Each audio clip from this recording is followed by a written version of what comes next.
नमस्कार। ज्ञान सागर टाइम्स को आज हम कुछ खास मौके पे मिले हैं। लंबे इंतजार के बाद विषय भी कुछ अलग, जिसे पोस्टर में अनाउंस किया गया है कई साधनों से कि लोग इसको सुने और इसका इंतजार करें। आज का विषय है कहाँ गए वो दिन, कब से, जब से स्वतंत्रता मिली यह पौराणिक बिहार और आज का बिहार।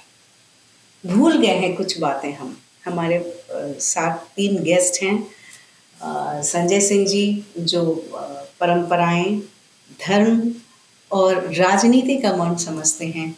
हमारे बाएं हैं मिस्टर रवि मिश्रा जी, ये कलाकार भी हैं, निर्देशक भी हैं। और हमारे तीसरे जो सदस्य हैं वो हैं अमरेंद्र जी। वो शिक्षाविद हैं और कई विषयों पे ध्यान देंगे। तो शुरुआत में मैं ये कहना चाहती हूँ कि आज के दिन अगर हम पिछले झांके, अगर हमने भी बिहार में सफ़र किया है या रहे हैं, तो बड़ी शांति सी थी, बड़ी खामोशी थी।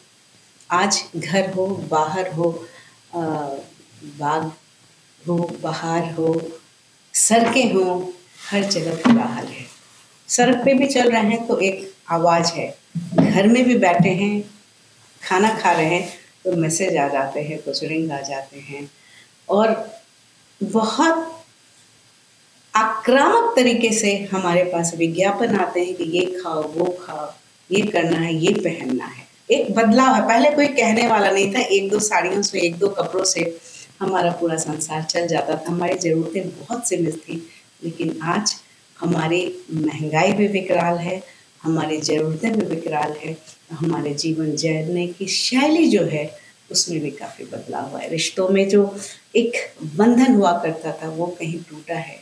हर तरह के रिश्ते में एक मिठास खत्म हुई है। क्यों हुई, क्या हुई, इसके बारे में पहला सवाल मैं संजय जी से करूँगी कि संजय जी आप बताएं। हम विकसित तो हो रहे हैं, बिहार भी विकसित हो रहा है, कई सारे बदलाव हुए, हमारे कई कल कारखाने हैं, कई सारे मुख्यमंत्री बने, कई सारे राज्य आए, लेकिन हम उस दौर से इस दौर में आने में हमारा सफ़र कैसा रहा, क्यों हुआ ऐसा कि आज हम इस कोलाहल भरी दुनिया में बिहार में रहने को विवश है। संजय जी, कहाँ गए वो दिन, आज की जो परिचर्चा, इसके लिए सबसे पहले ज्ञान सागर टाइम्स को बहुत बहुत आभार व्यक्त करते हैं। बहुत अच्छा विषय पर परिचर्चा में हमें आमंत्रित किया गया। बुद्ध का बिहार, महावीर का बिहार, गुरु गोविंद का बिहार, चाणक्य का बिहार, चंद्रगुप्त का बिहार। बिहार का अतीत बहुत स्वर्णिम रहा। कभी जो है बिहार का यह पाटलिपुत्र, पूरे एशिया यहाँ से संचालित होता था। कभी हम राजनीति के मुख्य केंद्र होते थे, शासन व्यवस्था यहाँ से कंट्रोल किया जाता था। कालांतर में जो देश जब गुलाम हुआ, फिर हमारा बंगाल प्रांत बना और बंगाल प्रांत से जो है 1911 में वैसे बिहार प्रांत बना। आज़ादी 1950 में मिली और उसके बाद का जो कार्यकाल रहा लोकतांत्रिक व्यवस्था में, पहले राजतंत्र थे, कुलीन तंत्र थे, 50 के बाद लोकतंत्र की व्यवस्था बनी और बिहार अपना मूर्त रूप में एक अलग राज्य के रूप में स्थापित हुआ। और 1950 में पहली बार जो है से यहाँ के मुख्यमंत्री श्री कृष्ण सिंह जी हुए और उनका जो है से कार्यकाल सफल कार्यकाल माना जाता है और अच्छा रहा कि उस समय जो गुलामी का बिहार से आज़ादी का बिहार में आया, तो उस समय औद्योगिक क्रांति का लाभ भी हम बिहार वासियों को मिला। बहुत सारे कल कारखाने, रिफाइनरी से खुलते हुए एक समृद्ध बिहार का उस समय हमारे देश में सबसे अच्छा पोजीशन में बिहार था। एकमात्र जीडीपी के क्षेत्र में हम तीसरा पोजीशन पर थे। बहुत सारे मामले में हम बिहार जो है का कार्यकाल 2 टर्म रहा, 11 साल कुछ महीने। उसके बाद वो हमारा उतार और चढ़ाव दो होता है, तो चढ़ाव वाला फेज था। बिहार जो है विकसित बिहार की तरफ जा रहा था, जिसको हम लोग राइज एंड फॉल कहते हैं। तो वह चढ़ाव वाला जो फॉल था, जो डेवलपिंग जो हमारा चल रहा था, उसके बाद उनके कार्यकाल के बाद, श्री बाबू के बाद जब हम देखते हैं बिहार के परिदृश्य में जो लगातार जो मुख्यमंत्री आए, 15 मुख्यमंत्री को हम देख रहे हैं जिनका कार्यकाल 2 साल, 2.5 साल, 1 साल, 11 महीना, इस ढंग से जो है से करीब करीब जो है सब देखते हैं कि 90 तक में जो भी मुख्यमंत्री आए हैं वो अभी तक 5 साल का कार्यकाल पूरा नहीं कर पाए। इसके चलते हुआ कहा कि बिहार में जो स्टेबल गवर्नमेंट नहीं बन पाने के कारण जो भी हमारा पहले वाला जो भी चीज था, और ये बाद में जो है अपना कुर्सी बचाओ के खेल में और हटाओ गिराओ के जो राजनीति जब चला, तो हमारा बिहार जो है से पिछड़ गया और हम लगातार जो है से पिछड़ते चले गए। तो ऐसे स्थिति के बाद जो है से पहले भी एक मूवमेंट आया, उसमें देखते हैं कि बाद में जो है से कांग्रेस की व्यवस्था खत्म हुआ और कर्पूरी ठाकुर एक मजबूत मुख्यमंत्री के रूप में आए, लेकिन उनको भी पीछे लोग लग गया और फिर उन्होंने देख रहे हैं कि उनको हटा के फिर राम सुंदर दास जी को बना दिया। तो वो अभी अपना जो है 5 साल का कार्यकाल पूरा नहीं कर पाए। और फिर जो जगन्नाथ मिश्रा जी को भी देखे कि 3 बार आए इस पीरियड में, 29 साल का पीरियड है, उसमें देखे कि 3 बार मुख्यमंत्री बने, लेकिन कभी जो है 2 साल 2.5 साल से ज्यादा उनका भी कार्यकाल नहीं दिखाई दे रहा है। तो हुआ कहा कि सत्ता का या राजनीति का जो गणित जोड़ घटाव गुना के खेल में हम लोग ज्यादा माहिर रह गए और हमारा बिहार पिछड़ते पिछड़ते ये स्थिति पहुंच गई। अब उसके बाद संक्षिप्त में हम चाह रहे हैं कि अभी तक का फिर मैं आपके पास आऊंगी संजय जी, थोड़ा और लोगों को भी मौका देके उनका भी उनकी भूमिका हो जाए, तो फिर आपके पास मैं दोबारा प्रश्न लेके आऊंगी। मैं आपके पास हूँ रवि जी, आप तो कलाकार हैं, कलाकार को वो नजर होती है जो हमें नहीं नजर आती है। वो कलाकार या जो कवि हैं वो देख पाते हैं समाज का जो एक स्वरूप है। इन सारे राजनीतिक अस्थिरता, जहाँ कोई एक रणनीतिकार नहीं है, एक सतत सरकार नहीं है, क्योंकि नीति निर्धारण उन्हीं के हाथ में, उनके लिए हुए निर्णय से हमारे समाज का प्रारूप, चाहे कृषि क्षेत्र हो, औद्योगिक क्षेत्र हो, शिक्षा क्षेत्र हो, सभी पे प्रभाव वो फोकस करती है।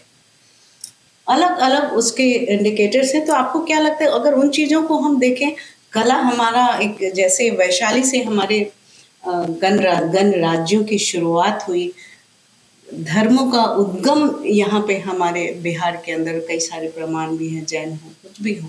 तो आपसे मैं ये चाहूँगी कि थोड़ा सा संक्षेप में मुझे बताएं कि इन सारे परिवर्तनों के बीच हमारी कला और हमारे कला क्षेत्र में क्या परिवर्तन है, कल क्या था, मध्यकाल में क्या था और आज क्या है। ये बहुत अच्छा विषय तो बहुत अच्छा है और सभी क्षेत्र के लोग अपनी अपनी राय देंगे, अपनी बात करेंगे।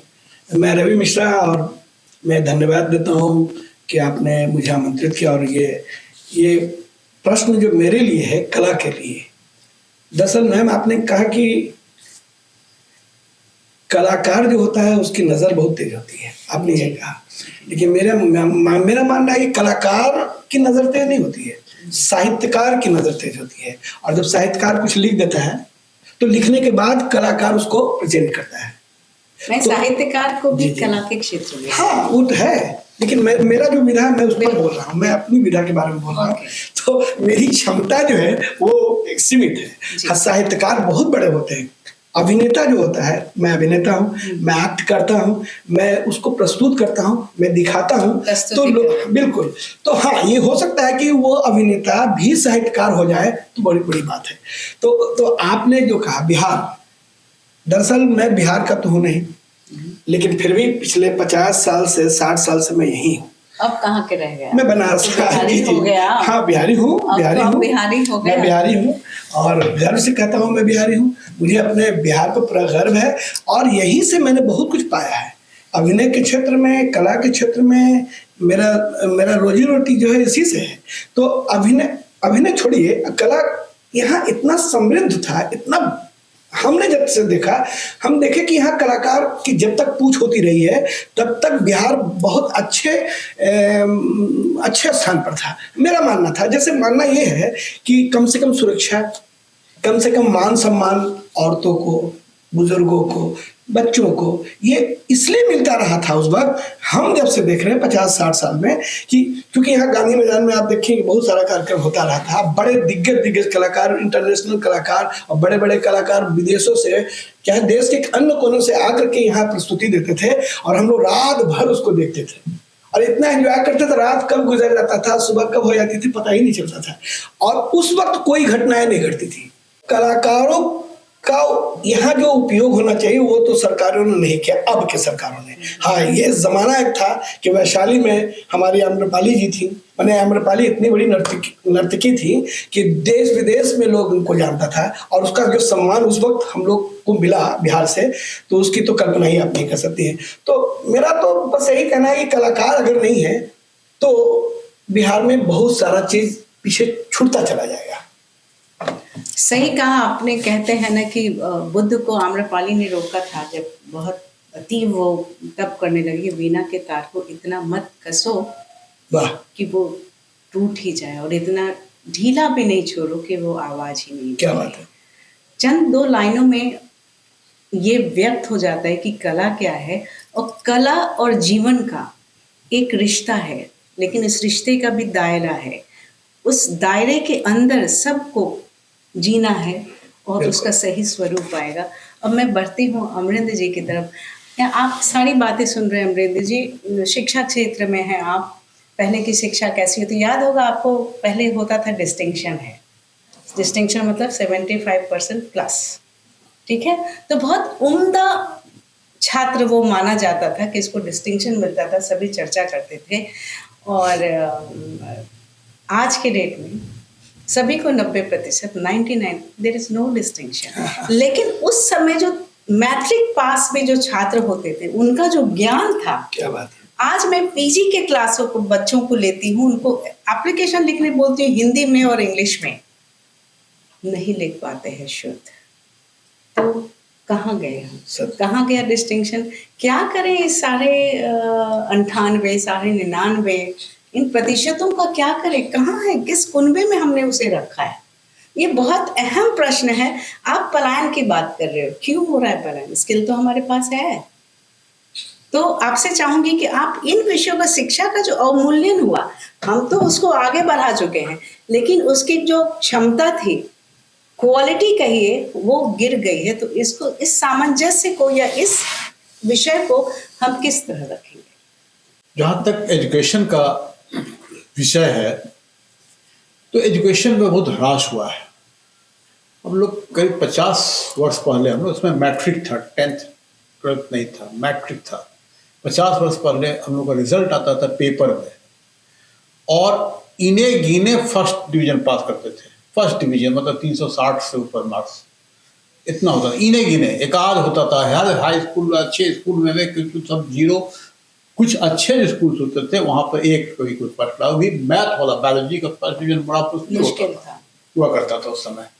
तो उस जमाने से मैं एजुकेशन देख रहा हूँ, समझ ज़्यादा थी। जो आज हम देखते हैं, आज मैं टीचर हूँ, आज भी पढ़ाता हूँ मैं, आज जो देख रहा हूँ वो नॉलेज बहुत ही कम है जो हम लोग के समय पहले हुआ करता था, या पहले जो उसमें कंटेम्प्रेरी छात्र जो हुआ करते थे उनके पास। और परीक्षा का जो था, हम लोग समय में चोरी नाम की चीज, मतलब चोरी इसको क्या कहेंगे, उसको टर्म कहा जाए तो क्या पता ही नहीं था। हाँ, चोरी क्या होती है सब कुछ पता नहीं, किसी कल्पना नहीं। हाँ, कल्पना ही नहीं कर सकते थे हम लोग। मैंने फ्रॉम वेरी बिगिनिंग से लेकर के एमएससी तक हमने किया। हर क्लास से पहले प्रैक्टिकल हुआ करता था, प्रैक्टिकल क्लासेस मस्ट थे।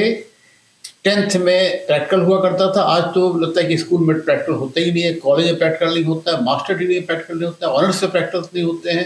लड़के कैसे साइंस पढ़ते हैं। आर्ट्स की तो बात हम कर सकते हैं कि आर्ट्स जो है गूगल से पढ़ लिया और कर लिए, साइंस ही पढ़ सकते हैं, लेकिन प्रैक्टिकल तो आप गूगल से नहीं कर सकते हैं, प्रैक्टिकल आप खुद करना है। पर इवन हम लोग के समय में ऐसे बताते थे टीचर कि आप कर रहे हैं प्रैक्टिकल, दूर से आपको देख के बता रहा है या आप प्रैक्टिकल कर रहे हैं और अच्छी तरह से कर रहे हैं। हम कैसे सर बताते थे, तुम रोटेट कैसे कर रहे हो, बीकर कैसे पकड़े हुए हो, टेस्ट ट्यूब कैसे पकड़े हुए हो, वो देख के पता चलता कि प्रैक्टिकल किए हुए हैं कि नहीं किए हुए, वहीं से बैठे मार्क्स देता था। हम लोगों के समय जहाँ तक याद है, आज तो प्रैक्टिकल में लड़के बिना प्रैक्टिकल किए ही वो आशा करते हैं कि मेरा 30 में आउट ऑफ 30 वो 27-28 तो मिलना ही मिलना है, 30 भी आएगा।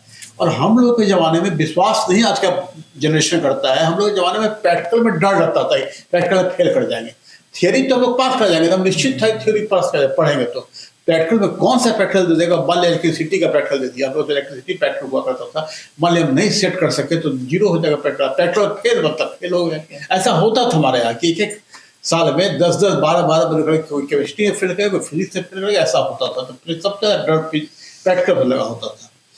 तो पढ़ाई में बहुत ज़्यादा चेंजेज हुए हैं।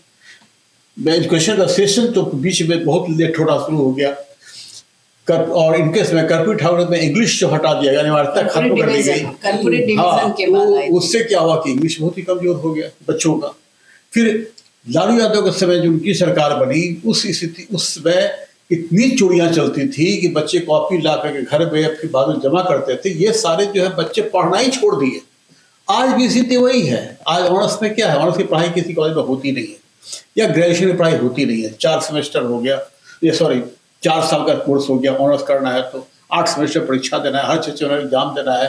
सेशन पीछे चल रहा है, फॉर्म भरा, परीक्षा दिया, फिर अगला सेशन, फिर तो फॉर्म भरा, फिर परीक्षा, बस सिर्फ परीक्षा देना, फॉर्म भरना, एक काम बच गया है।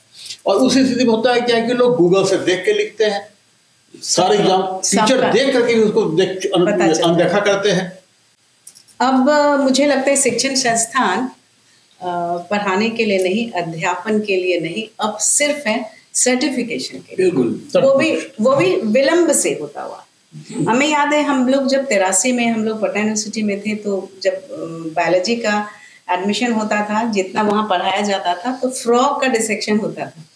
तो हम सारे फ्रेंड्स इंतज़ार करते थे कि बरसात होगी तो फ्रॉग होगा, तो उसको ला के काटेंगे। कि वो ज़माना था कि ये ज़माना है, पैसे मुट्ठी जितने गर्म हो, प्रैक्टिकल में उतने नंबर मिल जाएंगे, चिंता करने की कोई बात नहीं। तो ऐसे अध्ययन और अध्यापन के लोग जब बाहर आएंगे, ये प्रोडक्ट जब बाहर आ रहा है, तो पलायन नहीं तो और क्या होगा। हुनर है तो एक किसान भी अपना काम कर लेगा। आप पढ़े लिखे सर्टिफिकेट हो, अगर आप नहीं कर सकते हैं तो आपको भगवान भी काम नहीं दे सकता है। इस सच को हम मानना होगा। कोई सरकार कोई भी काम नहीं दे सकती, हुनर बढ़ाने की ज़रूरत है। मैं दोबारा आपसे मुखातिब हूँ संजय जी, कुछ बातें आज के संदर्भ में, पुराना था जो शिक्षा के बारे में लिखा, राजनीति में अभी आपको क्या लग रहा है? राजनीति को मैं बार बार इसलिए ला रही हूँ, आप राजनीति या अध्यात्म कुछ मिले जुले से हैं।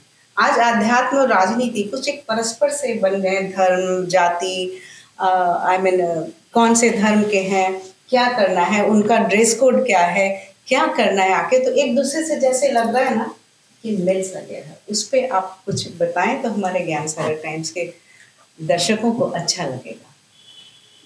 बिहार का अतीत जो है बहुत गौरवशाली रहा है। शिक्षा के बिना कोई राज्य प्रगति नहीं कर सकता है, कोई देश प्रगति नहीं कर सकता है।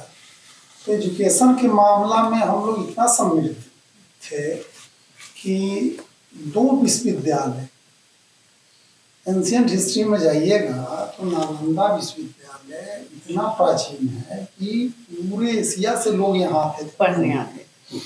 और एक बगल में हमारा विक्रमशिला भी विश्वविद्यालय था जो भागलपुर के पास। तो इतना समृद्ध व्यवस्था होने के बावजूद भी आखिर क्या कारण रहा कि हम लोग इतना पिछड़ गए? 2 महापुरुष, 2 बुद्ध और महावीर का दर्शन भी हमारे पास था, जिस दर्शन के सहारे पूरे एशिया देखते हैं कि सोना की चिड़िया बन गया, और बिहार जो है वह बीपीएल में चला गया। तो इसका इतिहास में बहुत सारे बात हैं, अब वर्तमान में जब हम देखते हैं कि ये जो 29 साल का जो कार्यकाल में जो भी मुख्यमंत्री 29 आए, आप कहाँ से कहाँ तक ले रहे हैं? वो 61-62 तक ये रहे श्री सिर्फ बाबू। उनके हाँ, उसके बाद जो है सी आप 90 तक आइएगा, लालू जी तक। लालू जी तक, तो देखिएगा कि ये जो मुख्यमंत्री का जो कार्यकाल है, 15-16 मुख्यमंत्री रहे, कभी 2 साल के लिए, वो 1 साल के लिए, ये 15 दिन के लिए, ये 13 दिन इस ढंग के की स्थिति एक रहा। ही भोला प्रसाद शास्त्री तो 3 बार आए कि उसमें खाली नहीं रह जाए गद्दी, तो कोई पकड़ने वाला होना चाहिए। ये जो राष्ट्रपति शासन भी रहा। 30 साल हाँ। का, शासन कहीं बोला 30 साल का 3 पीरियड, बार रहे। 30 साल का जो पीरियड रहा, उससे बिहार का पिछड़ेपन का मूल कारण वहीं से स्टार्ट हो गया। बहुत सही। अब उसके बाद देखिएगा कि बिहार में 89 में एक मूवमेंट जो चला, जो मंडल कमीशन का दौर है, आरक्षण और आरक्षण की जो बात आई, तो उसमें जाति पाति अगड़ा पिछड़ा का वह जातीय विद्वेष, जो सामाजिक जो संरचना था, उसको पूरा जो है पॉलिटिकल सिस्टम के माध्यम से उसको बर्बाद कर दिया गया। और उसी बीच में जो है से लालू जी का प्रादुर्भाव हुआ 90 में। तो 5 साल लालू जी रहे, बहुत मजबूत व्यवस्था में रहे, अच्छा कर रहे हैं। अच्छा नहीं, ये इनका जो कार्यकाल जो हम देख रहे हैं, ये कार्यकाल में ही जो है राजनीति का अपराधीकरण हो गया। बिल्कुल सही। जो पहले जो राजनीति था और 90 के बाद का जो राजनीति देखिएगा कि बाहुबलियों का प्रादुर्भाव हो गया, अपराधीकरण कर दिया गया राजनीति को। उसके पहले भी हम देखते हैं कि 80 और 90 के बीच में बिहार का एक बहुत बड़ा कारण रहा कि यहाँ जो है नक्सल मूवमेंट आ गया था। पूरा मध्य बिहार और दक्षिण बिहार जो था उस समय, देखते हैं कि पूरा नक्सल मूवमेंट से इस ढंग से प्रभावित हुआ कि गांव से लोग जो है से अच्छे लोग जो है पलायन कर गए। तो उससे भी जो है से ग्रामीण व्यवस्था हमारा चरमरा गया, सामाजिक व्यवस्था हमारा चरमरा गया, सामाजिक सद्भाव जो हम लोग का आपस में था वो भी चरमरा गया। तो लगातार जो देख रहे हैं कि हमारा जो है डाउनफॉल चल रहा है। एक तरफ लोगों को लग रहा है कि हम प्रगति के रास्ते पर जा रहे हैं, विकास, देखिए विकास एक सतत प्रक्रिया हमारा मानना है। पूर्वजों का घर मिट्टी का था, तो उसके बाद वाले जनरेशन ने वो खपड़ा का जरूर बनाया है, उसके बाद वाला जनरेशन को देखिएगा तो ईंट का बनाया, ईंट डाल दिया, उसके बाद वाला जनरेशन को देखिएगा कि वो फ्लैट बना रहा है, सीमेंट, उसके बाद अभी देखिएगा कि न्यू जनरेशन जो 21वीं सदी का है वो बंगलो टाइप मकान बना रहा है। इसका मतलब ये नहीं है कि वह विकास तो एक सतत प्रक्रिया है। वो पीरियड के हिसाब से क्रांति के, औद्योगिक क्रांति के बाद जो विकास हुआ है पूरे दुनिया में, विज्ञान प्रगति करेगी तो पीछे ही सही 20 साल बाद हम जब दूसरे स्टेट में जाते थे तो वहाँ मेट्रो था, तो आज क्या हमारा बिहार में मेट्रो 20 साल बाद नहीं आया, 30 साल बाद आया करेगा। तो इसको ही हम अपनी जो है उपलब्धि नहीं मान करके हम अपने को दुनिया के जो डेवलप्ड कंट्री है तो उसको देखते हैं, तो वहां देखते हैं कि इतना सुंदर सुंदर दुनिया के सबसे टॉप विश्वविद्यालय उन लोग के पास है। और जब उन लोग के पास जितना ज्यादा विश्वविद्यालय अच्छे अच्छे रहे, तब एक अपना देखते हैं कि बिहार में हमारा अंग्रेज के समय बना था पटना विश्वविद्यालय, उसके पास एक साइंस कॉलेज, एक इंजीनियरिंग कॉलेज, एक मेडिकल कॉलेज, एक लॉ कॉलेज, एक जो है से बीएन कॉलेज, एक गर्ल्स के लिए जो है से विमेंस कॉलेज और मदन, उसका जो है से देखने, उसके बाद देखे कि यूनिवर्सिटी में जब आबादी हमारा बढ़ रहा है तो हम अच्छे एजुकेशन के लिए, अच्छे इंस्टीट्यूशंस के लिए, अच्छे बच्चों को निकालने के लिए हमारा विश्वविद्यालय क्या रूपांतरण होना चाहिए था, बढ़ना चाहिए था, सीट बढ़ना चाहिए था, फैकल्टी बढ़नी चाहिए था, जिससे हम शिक्षा में जब तक हम अपने को मजबूत नहीं करेंगे तब तक हमारा बिहार, मुझे लगता है आज भी हमारे जितने बच्चे, हमें ये ध्यान रखना है कि हमारी जनसंख्या बहुत है और हमारे यहाँ युवाओं की जनसंख्या सबसे ज़्यादा, जिसको शिक्षा की ज़रूरत है, तकनीकी शिक्षा की ज़रूरत है, और भी अलग अलग कौशल विकास की जरूरत है। आप ध्यान देंगे जब हमारे इन्होंने बताया कि पटना यूनिवर्सिटी थे, उसके चंद कॉलेजेस थे, जितने कॉलेज का नाम लिया वो पटना यूनिवर्सिटी। अब बच्चों को पढ़ना तो था, तो क्या हुआ, वो बाहर जाने लगे, बाहर विकास होने लगा, हमारे पास था ही नहीं। तो उसका एक बात हुआ कि हमारा जो रिसोर्स था बच्चों के रूप में, वो बाहर गया, वो बाहर है, फिर वापस नहीं आया, क्योंकि उनको एब्जॉर्ब करने के लिए, नियोजित करने के लिए हमारे पास स्थान नहीं था। दूसरा, वो जब जा रहे थे पढ़ने, मुफ्त तो पढ़ नहीं रहे थे, बहुत हाई फीस दे के जा रहे थे, तो एक फिनेंशियल डिस्प्लेसमेंट भी हुआ, जिससे बिहार और गरीब से और गरीब होता गया और वो बच्चे वापस नहीं आ सके। आज भी कई बच्चे मतलब अंतर्राष्ट्रीय तौर पे भी पढ़ रहे हैं, लेकिन वापसी में मुश्किल है। और आपको एक बात बता दूं, हम लोग ध्यान नहीं है, अखबारों में नहीं आ पाता है, जब बहुत अंतर्राष्ट्रीय तौर पे पढ़ते तो उनका एक, जैसे फिल्मों में काम करते थे, एक बॉन्ड भरना पड़ता है। उसी से अंतर्राष्ट्रीय इंस्टीट्यूटों में जब हम पढ़ते हैं तो वहाँ भी बॉन्ड भरना पड़ता है कि अगर आप यहाँ एजुकेशन लेते हो तो आपको 5 साल 10 साल आपको सेवाएं देनी पड़ेगी। आप अगर वापस नहीं आ सके, माता की मृत्यु हो गई, पिता की मृत्यु हो गई, कुछ भी हो गया, तो you are bonded labour, educated bonded labour. It is a new world, this world, कि उनको वापस वो नहीं आ पाएंगे। आएंगे तो खर्चे भी बहुत ज्यादा हैं, नहीं आ पाते। एक जो दृश्य जो नजर नहीं आता है, लेकिन वे उसके साइड वजह से है कि क्यों हमारे इंस्टीट्यूशन का नहीं बढ़ना हमारे समाज को कहाँ लेके जा रहा है। फिर मैं कलाकार के पास आ रही हूँ।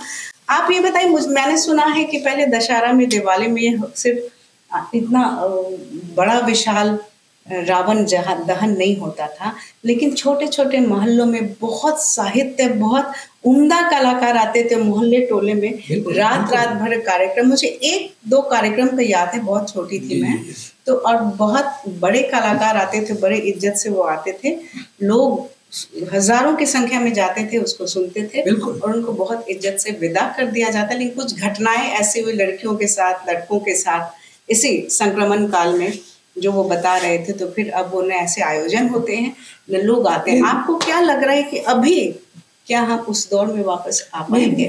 इसमें मेरा मानना ये है कि जिस वक्त कलाकार यहाँ प्रस्तुति अपने देते थे, करीब 80 और 90 के आसपास, जी, उस वक्त इंटरनेशनल कलाकार भी आते थे, देश के विभिन्न भागों से नामी कलाकार बहुत सारे आकर के, हर विधा के, चाहे वो कोई भी विधा के हो, तबला बजा रहे हो, गा रहे हो, संतूर वादन हो, अभिनय कर रहे हो, यह नाटक भी बहुत होता था, सब लोग करते थे, अभिनय भी करते थे। हाँ, यहाँ मंच हमारे लिए नहीं था कि फिल्म में काम किया जैसे, क्योंकि यहाँ कोई ऐसा जगह नहीं था। एक मंच होना चाहिए, एक रंगालय होना चाहिए जहाँ सारे लोग अपनी प्रस्तुति दे सकें, लेकिन उसके लिए भी लोग बाहर ही जाते थे, बॉम्बे वगैरह जाकर के अपने कला को, वहाँ पर बहुत सारे यहाँ के हमारे कलाकार हैं जो बॉम्बे जाकर के नाम कमाए। हमारे शत्रुघ्न सिन्हा साहब हैं, आज पंकज त्रिपाठी साहब हैं, मनोज वाजपेयी जी हैं, ऐसे बहुत सारे लोग हैं, बहुत सारे लोग कर रहे हैं काम। लेकिन उस वक्त यहाँ पर कुछ नहीं था, और उस वक्त यहाँ पर छोटी छोटी कमियों में एकदम अपने से किसी तरह से टिकट लेकर के, किसी तरह से जाके चंदा लेकर के बिल्कुल परफॉर्मेंस करते थे। लेकिन उस वक्त हम मैडम, उस वक्त ये था कि इतनी ईमानदारी से शो हुआ करता था, इतने लोग देखते थे, तो लोग उनकी वाहवाही होती थी पूरे देश में। और अब क्या स्थिति है, 90 के बाद से वो मंच देने वाला कोई रहा भी नहीं, क्योंकि उस वक्त पिछले जो वो माहौल नहीं, जी नहीं, माहौल नहीं है। झटपट में एक प्रश्न आपसे पूछूंगी कि आज जो भोजपुरी फिल्म बन रहे हैं, तो आपको लगता है कि क्या भोजपुरी फिल्म बिहार में बन रहे हैं? नहीं, यहाँ नहीं बन रहा है। भोजपुरी फिल्में यहाँ बन कहाँ रही हैं, यहाँ वो मंच बोला ना, नहीं, एक्चुअली शूटिंग भी हो जाती है, तो उनकी तकनीकी एडिटिंग या उनका सारा सब जो है वो मुंबई होता है, मुंबई से फिर यहाँ आता है। मतलब रोजगार यहाँ नहीं मिल रहा है, फिल्म बनने के बावजूद भी, क्योंकि उसके लिए एक चाहिए ना, मंच नहीं, एक मंच चाहिए ना। सरकार ने पिछले वर्ष बनाया है सिनेमा डिवीजन, उस पे शायद कुछ हो। जी। अब देखिए मैम, यहाँ पर यूपी में हमारे क्या है कि वहाँ के मुख्यमंत्री ने कलाकारों के लिए एक मंच तैयार किया, वहाँ शूटिंग भी होती है, वहाँ आर्थिक मदद भी होती है, जिससे कारण वहाँ लगातार शूटिंग हो रही है। बिहार में कुछ नहीं हो रहा है। बिहार में कोई कुछ कर नहीं रहा नहीं, है। यहाँ एक फिल्म में मेरा सरोकार थोड़ा है फिल्म जी, डिवीजन से, जी। तो उन्होंने बताया कि आप फिल्म बनाइए, पहले सरकार से ऑर्डर ले लीजिए, जी। फिल्म बना के आप वहाँ के जहाँ आप शूट करेंगे जी, वहाँ जी। 90% हमारे बिहारी क्षेत्र होने चाहिए, बिहारी बिल्कुल, भाषा बिल्कुल, होनी चाहिए। बिल्कुल, बिल्कुल। तो आप सरकार से, वहाँ के डिस्ट्रिक्ट कलेक्टर से आप एनओसी लेके आएंगे तो हम वो आपके मैम एक एप्लीकेशन बात को बताइए, एक बात बताइए आप, जी। जब शर्त लगा दिया जाएगा, शर्त मतलब ये नहीं बिहार में तो बनना ही चाहिए, जब बिहारी सरकार अगर पैसा दे रही है तो चाहेगी भी कि मेरे ही इलाके में होता कि यहाँ के बच्चे बढ़े आगे, ये अच्छी बात है, लेकिन विषय भी वही तय करेंगे, ये गलत बात है। मैं एक तब कैसे हम बेच पाएंगे उस फिल्म को अगर आप विषय तय करेंगे तो? नहीं, विषय है वो तय नहीं करेंगे, आपको अपना एक सिनॉप्सिस देना है उनको, हाँ। एक्सेप्ट करेंगे तो हम आगे बढ़ सकते हैं। चलिए फिर इस पे बात करते हैं। हाँ। तो फिर हम उनके पास आते हैं। अमरिंदर जी, जरा आज के बच्चों का बताएं कि हम कुछ क्या करें जो बच्चे हमें बाहर न जा सके। देखिए, बिहार में नीतीश कुमार के आने के बाद इंफ्रास्ट्रक्चर तो बना, इंफ्रास्ट्रक्चर अच्छे से स्कूल के भवन बने, हर जगह भवन बने, किंतु जो शिक्षा की आत्मा होती है या स्कूल की या किसी भवन की आत्मा होती है वो होते हैं शिक्षक। अच्छे शिक्षक की कमी रही, अच्छे शिक्षकों की कमी रहने से बच्चों में वो विकास नहीं हो पाया जो होना चाहिए एक्चुअल। जो बच्चे खुद पढ़े या उसके फादर या मदर पेरेंट्स उसके पढ़ाई में हेल्प किए, वो बच्चे अच्छा किए, लेकिन जिनका कोई सुनने वाला नहीं था, कोई समझाने वाला नहीं था, वो बच्चे अच्छा नहीं किए। बहुत सही अमरिंदर जी आपने कहा। इसी के बाद से ही कोचिंग का जो एक बड़ा व्यापार था, स्कूल में पढ़ाई होती नहीं थी, कॉलेज में पढ़ाई होती थी, एक बड़ा बिजनेस डेवलप हुआ जिसमें हर गार्जियन छोटा से बड़ा उनको ये लगता है हम कोचिंग चले गए तो मेरा बच्चा पढ़ लिया, निकल लेगा। चलिए, आवश्यकता आविष्कार की जननी है। जब स्कूल और कॉलेज में पढ़ाई नहीं हो पा रही थी, बच्चे नहीं पढ़ पा रहे थे, तो उनको जरूरत हुई कोचिंग इंस्टीट्यूट की। पहले तो कोचिंग इंस्टीट्यूट ईमानदारी से अपना कार्य कर रहा था, लेकिन जैसे ही इसमें वैसे लोग शामिल हो गए जो ब्रांडेड के नाम पर या कॉरपोरेट इसमें आ गई, तब से कोचिंग का ह्रास हुआ या व्यापार हो गया, और तब से को कहा जाए ये बहुत स्थिति डमाडोल हो गई। बहुत सही। कॉरपोरेट एक ऐसा शब्द लगता है कि कॉरपोरेट देसी नहीं कुछ विदेशी बात है, और सच में ऐसा हुआ जब रेस्टोरेंट में, हॉस्पिटल में और शिक्षा में कॉरपोरेट लोग आ गए। आपको यकीन नहीं होगा कि 80% ऑफ द हॉस्पिटल जो बड़े बड़े बने हुए हैं उसके जो एमडी हैं वो डॉक्टर नहीं है, वो बिजनेसमैन हैं जिनके पास इन्वेस्ट करने के लिए बहुत सारा पैसा है। हर डॉक्टर को टारगेट है, हर टीचर को टारगेट है कि आपको इतने स्टूडेंट लाने हैं, इतने आपको ऑपरेशन करने में भी ऑपरेशन फेक, गलत ऑपरेशन है, गलत दवाइयाँ, चूंकि दवा कंपनी उनको पूरी सैर कराती है पूरी दुनिया की। भाल एक खराब है, तीनों भाल खराब है। आप कार्ड लेके जाइए तो आपको स्टेन डाल के छोड़ेंगे, उसके पहले तो छोड़ना नहीं है। तो चलिए, इसको थोड़ा नैरो डाउन करते हुए मैं, संजय जी ने कहा कि बहुत परिवर्तन हुआ और उसका मुख्य कारण था राजनीति का असंतुलित होना, मतलब स्थिर नहीं हो जाना। और ये सही बात है कि राजनीति के गलियारे से जो बातें चलती है, जो रंग रुआब जो चलता है, वो धीरे धीरे हमारे समाज में पैबस्त होने लगता है और हम उसे स्वीकार करने लगते हैं। हमारे रवि जी ने कहा कि कलाकार की बड़ी इज्जत हुआ करती थी, कलाकार की इज्जत तो आज भी करते हैं, लेकिन हम वो माहौल, वो सुरक्षा, वो शांति नहीं दे पा रहे हैं। हम बड़े बड़े लाइट सजा देते हैं, बहुत बड़े बड़े आयोजन होते हैं, काजू का मूर्ति बन जाता है, बाकी की इलायची का मूर्ति बन जाता है, सोने चांदी की मूर्ति, सोने चांदी की, लेकिन वो इंसान, वो सुकून भरा पल अब नहीं होता है। कोलाहल है और उसके साथ साथ इतने पटाखे छूटते हैं और हम सभी रावण दहन देखते हैं। और आप अमरिंदर जी, मुझे जो लगा आप शिक्षा के रसातल में जाने का कारण बताए हैं। बाकी अगला ये विषय यहाँ समाप्त नहीं हो रहा है, हम आगे फिर मिलेंगे बहुत जल्दी। और दर्शकों से मैं आग्रह करती हूँ कि उन्हें अब अगर लगता है कि कुछ बात हमसे छूट गई है तो कृपया आप हमें मैसेज दें, और कुछ और विषयों पे अगर आप जानना चाहते हैं तो हमें जरूर रखें। हम सबको सुनने के लिए, आप सभी दर्शकों को, सभी श्रोताओं को बहुत धन्यवाद। नमस्कार। रहे हैं ज्ञानसागर times.com